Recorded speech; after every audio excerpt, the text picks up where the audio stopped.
Dead Rising 5 was going to be the upcoming entry in the beloved open-world survival zombie franchise, but due to many circumstances, was cancelled before anything was shown off officially for the game. So let's break down everything we know about the cancelled Dead Rising 5 story, location, and changes, and why the game was cancelled itself. As always, all the sources will be linked down below if still available. Make sure to check those out and support those venues, and with that, let's get right into it. Let's start with some background on why the game was cancelled. The most recent entry in the series, Dead Rising 4, which was released in December of 2016 for the Xbox One. Then, 90 days later, because there was an exclusivity deal, it was released on Steam in February of 2017. And then 9 months after that, it was released for the PlayStation 4 in December of 2017. And I wouldn't say this is the whole reason, but I would say it is definitely part of the reason the game did not do so well. The game was a timed exclusive for the Xbox One, and I think because the game wasn't as good as other entries in the franchise in terms of gameplay and critical reception, the game didn't have long enough legs to have that long of an exclusivity deal and then still have PlayStation players interested or even PC players interested by the time it launched there. I think Xbox users, once they played it, saw everything the game had to offer and then wouldn't really recommend it beyond that, because Dead Rising 3 was and still is an Xbox One exclusive and sold very well. I think it's almost at triple the amount Dead Rising 4 sold.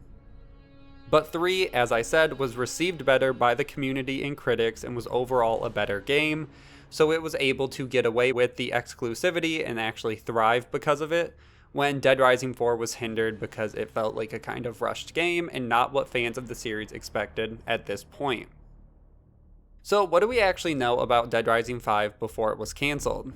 Well, in August of 2017, there was a 4chan post claimed they had alleged details about the game. As always with all these leaks, take it with a grain of salt, but it's worth talking about, and this has really been one of the biggest pieces of information we've gotten about the game. So the leak starts by saying, quote, began early production back in late 2015. Capcom Vancouver was done with Dead Rising after 3, but Capcom had them shoot out Dead Rising 4 using almost entirely old assets for the 10-year anniversary. Another piece of information is this Dead Rising 5 would have just been called Dead Rising for now, not a reboot, but a complete return to form and almost a reset of sorts for the franchise.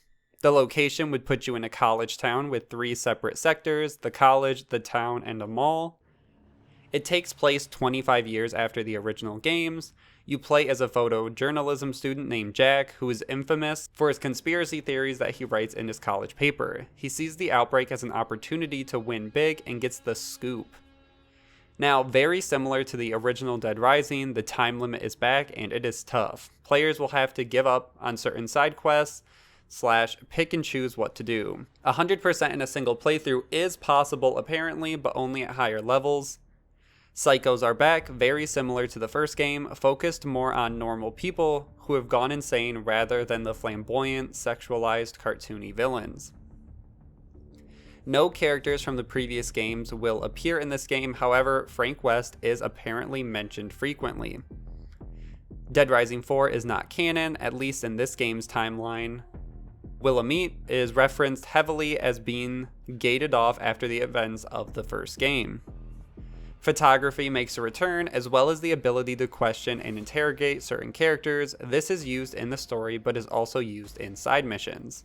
And finally, survivor escorts are back, but the AI isn't dumb like the original. Also, they only take up about half of the side missions. The other half goes into investigatory work and lore.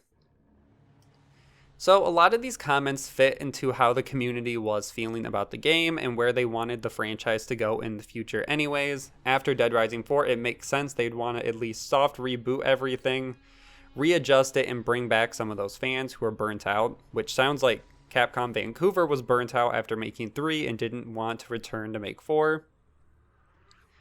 So moving on, then Dead Rising 5 was confirmed to be in development in May of 2018. Capcom announced that the resources used to create the game Puzzle Fighter would be shifted toward the Dead Rising franchise. The quote said, As the studio is dedicating its focus to our flagship Dead Rising franchise, we've decided to sunset Puzzle Fighter. It goes on, they give some more details, talk about what's going to happen with the game and people who already have it downloaded, but at this time, Capcom was actively moving resources to develop Dead Rising, and something was in the works. They were moving things around and definitely trying to make it happen.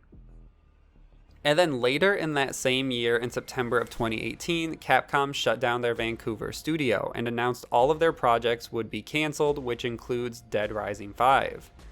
Which is really sad to hear. The report from Capcom said, quote, "In consideration of this process, as a result of reviewing titles in development at Capcom Game Studio Vancouver, Capcom now expects to record losses from the termination of development projects of approximately 4.5 billion yen under cost of sales."